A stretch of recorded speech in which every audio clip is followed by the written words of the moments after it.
గంగోత్రి సినిమాలో హీరోని చూసి చాలా మంది విమర్శించారు. అప్పుడు మెగాస్టార్ చిరంజీవి మేనల్లుడిగా అల్లు అర్జున్ ఎంట్రీ ఇచ్చాడు. మ్యూజికల్గా స్టోరీ పరంగా ఆ సినిమా సక్సెస్ అయింది. కానీ ఇతని హీరో ఏంటి అని అంతా అనుకున్నారు. అసలు హీరో మెటీరియల్ కాదే అని అనుకున్నారు. ఈ విమర్శలను అల్లు అర్జున్ తీసుకున్నాడు. తనలోని లోపాన్ని సరిదిద్దుకుని తనలోని బలాన్ని మరింత రెట్టింపు చేసుకున్నాడు. కాస్త టైం తీసుకున్నా సరే అని అనుకున్నాడో ఏమో కానీ ఆ తర్వాత తిరిగి చూసుకోవాల్సిన పరిస్థితి రాలేదు. కట్ చేస్తే ఓ 20 ఏళ్ల తర్వాత ప్రపంచానికి పుష్పగాడి రూల్లా ఎలా ఉంటుందో చూపించాడు బన్నీ. ఇప్పుడు 2000 కోట్ల హీరోగా అల్లు అర్జున్ తన బ్రాండ్ను కేవలం ఇండియాలోనే కాకుండా ప్రపంచవ్యాప్తంగా స్థిరపడేలా చేశాడు. గంగోత్రి సినిమా హిట్ అయినా కూడా తనకు కలిసి రాలేదని, అది తనకు ఉపయోగపడలేదని ఆర్యతోనే రీలాంచ్ అయినట్టుగా బన్నీ చెబుతుంటాడు. ఆర్య బ్లాక్ బస్టర్ హిట్ అవ్వడం బాగా కలిసొచ్చింది. ఆ తర్వాత బన్నీ, హ్యాపీ, దేశముదురు అంటూ ఇలా ముందుకు వెళ్ళాడు. యాక్షన్, డ్యాన్సులు, యాక్టింగ్ లుక్స్ ఇలా అన్నింటిలో తనని తాను మెరుగుపరుచుకుంటూ వచ్చాడు. బద్రీనాథ్ రూపంలో కోలుకోలేని దెబ్బపడింది. ఆ సినిమా డిజాస్టర్గా నిలిచింది. రాష్ట్రం విడిపోయే టైంలో వచ్చిన ఆర్య 2 కూడా అంతగా ఆకట్టుకోలేదు. ఇక వరుడు అయితే మినిమం స్థాయిలో కూడా ఆడలేదు. అలా గడ్డు కాలం నడుస్తున్న టైంలోనే త్రివిక్రమ్ సినిమాలు కాపాడాయి. త్రివిక్రమ్తో చేసిన జులాయి, సన్ ఆఫ్ సత్యమూర్తి చిత్రాలు మళ్ళీ బన్నీని ట్రాక్లోకి తీసుకొచ్చాయి.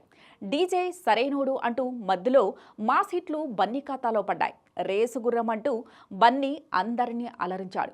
అయితే బన్నీకి త్రివిక్రమ్ ఇచ్చిన అతిపెద్ద గిఫ్ట్ అలా వైకుంఠపురంలో అని చెప్పుకోవచ్చు. పాత కథకే రంగులు అద్ది తన స్టైల్ను జోడించాడు త్రివిక్రమ్. కరోనా టైంలో ఆ సినిమా వచ్చినా కూడా ఇండస్ట్రీ హిట్గా నిలిచింది. ఈ చిత్రంలో బన్నీ యాక్టింగ్ కానీ, లుక్స్ కానీ, స్టైలిష్ స్టెప్పులు కానీ అందరినీ మెప్పించాయి. ఇక ఈ చిత్రం అంతటి విజయం సాధించడంతో అక్కడి నుంచి బన్నీ థర్డ్ ప్రాసెస్ కూడా మారింది. ఇక చేస్తే తన మార్కెట్ నేషనల్, ఇంటర్నేషనల్ మార్కెట్ను కొల్లగొట్టేలా ఉండాలని అనుకున్నాడు. అక్కడి నుంచి సుకుమార్తో ప్రయాణం స్టార్ట్ అయింది. మొదటి రోజు కథ కూడా ఏమీ లేదు. అయినా వారిద్దరి జర్నీ అలా ముందుకు సాగుతూ వచ్చింది. చివరకు కట్ చేస్తే పుష్ప అనే ప్రభంజనం పుట్టింది. పుష్ప 1కి రిలీజ్ కష్టాలు వచ్చాయి. ఈ సినిమాను హిందీలో ఎవ్వరూ కొనడం లేదని అన్నారు. హిందీలో సినిమా ఉండదని చెప్పారు. పాటల్ని కూడా డబ్ చేయడం ఆపేశారు. పోస్టర్లు కూడా హిందీలో కనిపిస్తుండేవి కాదు. పుష్ప ది రైజ్ రిలీజ్ అయినప్పుడు తెలుగులో విమర్శలు వచ్చాయి.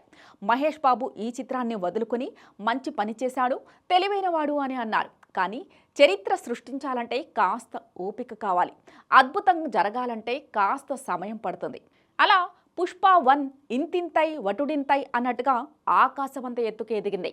పుష్ప పార్ట్ 1 సాధించిన విజయాన్ని చూసి ఇండియా మొత్తం అవాక్కైంది. దీంతో పుష్ప ది రూల్ మీద అంచనాలు మరింత పెరిగాయి. రెండో పార్ట్ మీదుండే అంచనాలకు తగ్గట్టుగానే సుకుమార్, బన్నీ అదరకొట్టేశారు. దెబ్బ కొడితే 2000 కోట్లు మైత్రి వారి ఖాతాలో పడ్డాయి.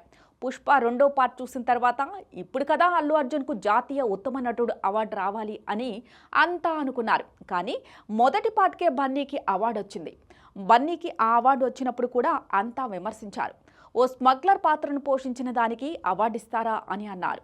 బన్నీ మీద ఎన్ని విమర్శలు వచ్చినా, చేస్తున్నా అవన్నీ కూడా ప్రశంసలుగానే మారిపోతుంటాయి. అందుకే బన్నీ ఈ తెలుగు చిత్రసీమలో ఇంతవరకు ఎవ్వరికీ సాధ్యం కాని నేషనల్ బెస్ట్ యాక్టర్ అవార్డుని సాధించాడు. మహామహులైన ఎన్టీఆర్, ఏఎన్ఆర్, ఎస్వీఆర్ వంటి వారికే ఆ అవార్డు దక్కలేదు. అలా బన్నీ జాతీయ ఉత్తమ నటుడిగా ఎప్పటికీ టాలీవుడ్లో చిరస్థాయిగా నిలిచిపోతాడు. ఇక ఇప్పుడు బన్నీ బర్త్డే సందర్భంగా అట్లీ ప్రాజెక్ట్ అప్డేట్ రానుందని ఫ్యాన్స్ అంతా ఎదురుచూస్తున్నారు. అల్లు అర్జున్ అంటే నేషనల్ అనుకుంటివా, ఇంటర్నేషనల్ అనే స్థాయిలో ఈ సినిమా ఉంటుందని చెబుతున్నారు. ఈ సినిమా కోసం బన్నీకి ఆల్ ది బెస్ట్ చెప్పాల్సిన పని లేదు. ఎందుకంటే ఎప్పుడూ ది బెస్ట్ ఇస్తూనే ఉంటాడు కాబట్టి.